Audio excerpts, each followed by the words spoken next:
പട്ടം കിടക്കാൻ നമ്മളെ ഇവിടുന്ന് ഒരുപാട് അടി കിട്ടിയാളല്ലേ. ഒന്ന് മാത്രം ഞാൻ പറയാം, 100% ഭയത്തിൽ തുടങ്ങി 101% സ്നേഹത്തിലാണ് അച്ഛൻ നമ്മളിവിടെ കൊണ്ടുപോകുന്നത്.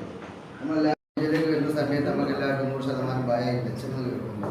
നമ്മൾ ഇതിനു മുമ്പ് വിദ്യാലയങ്ങൾ പഠിച്ചു, പല വിദ്യാലയങ്ങളും നമ്മൾ എൻജിലേക്ക് വന്നത്. പക്ഷേ എച്ചം എന്നുള്ളൊരു പേര് മൊയ്തി മാസ്റ്റർ മാത്രമേ നമ്മൾ കൊടുത്തിട്ടുള്ളൂ. ഞാൻ വല്ലാതെ സ്കൂൾ പഠിച്ചു, അവിടെ ഒരു മാഷുണ്ട്, മലയാളത്തെ സ്കൂളുണ്ട്, നമ്മളെല്ലാവരും പഠിച്ച സ്കൂളിൽ മാഷന്മാരുണ്ട്. പക്ഷേ നമ്മളവരും പേരുകൊണ്ട് മാത്രമേ പറഞ്ഞിട്ടുള്ളൂ. എച്ചം എന്നുള്ളൊരു പദം അത് മൊയ്തി മാഷയ്ക്ക് മാത്രം. എനിക്ക് തോന്നുന്നത് മുമ്പോട്ടുള്ള കാലഘട്ടങ്ങളിലും ഒരു പുതിയ എച്ചം എന്നുള്ളൊരു പദം അവർ മനസ്സ് തട്ടിക്കൊണ്ടായിരിക്കും കയ്യിലെന്ന് തോന്നുന്നത്. എന്ത് പറഞ്ഞാൽ നമ്മൾ വളരെ ഭയത്തിലാണ് ഇന്ത്യയിൽ വന്നത്. അതേസമയം നമ്മൾ ഇന്ത്യയിൽ നിന്ന് ആ കാലഘട്ടത്തിലുള്ള ഭയമൊക്കെ മാറി പിന്നെ എച്ചമ്മായിട്ട് കൂടുതൽ അടുത്തു. ഞാനൊക്കെ കുടുംബപരമായിട്ട് നല്ല ബന്ധമുള്ള ഒരാളായിരുന്നു.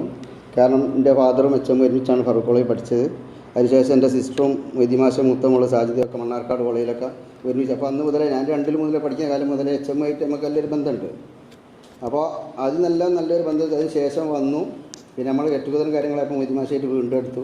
ആ സമയത്ത് ഒരു ദിവസം എൻ്റെ പെങ്ങളെ നമ്പർ വൈദ്യമാശനോട് വാങ്ങിയിട്ട് അവളെ വിളിച്ചിട്ട് ഏകദേശം ഒരു 3/4 മണിക്കൂറോളം വൈദ്യമാശ സംസാരിച്ചു പറഞ്ഞു.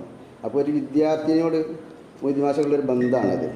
അവളൊക്കെ സ്കൂൾ തുടക്കത്തിൽ പഠിച്ച കുട്ടികളാണ്. അപ്പോൾ അത്രയും ബാക്കി നമ്മൾ 2 വർഷം മുമ്പാണ് എച്ച് എം അവളെ വിളിക്കുക, ഇത്രയും സമയം സംസാരിക്കുന്നത്. അത്രയും ഓരോ വിദ്യാർത്ഥികളെയും ഓർമ്മ വെച്ചുകൊണ്ടാണ് എച്ച് എം നമ്മളെല്ലാവരും തീർച്ചയായും നമ്മൾ എച്ച് എമ്മിൻ്റെ മനസ്സിൽ നമ്മളെല്ലാവരും ഉണ്ടായിരുന്നു. ആ എച്ച് എം ഈ പറഞ്ഞ പോലെ ഭയത്തിൽ നിന്ന് മാറി.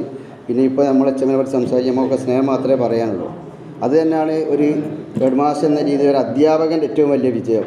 അപ്പോൾ ആ വിജയത്തിലേക്ക് എച്ച് എമ്മിന് 100% എത്താൻ കഴിഞ്ഞാൽ വളരെ സന്തോഷമുണ്ട്. കൃതജ്ഞതയോടെ അദ്ദേഹത്തിൻ്റെ മോശത്തിന് വേണ്ടി പ്രാർത്ഥിച്ചുകൊണ്ട്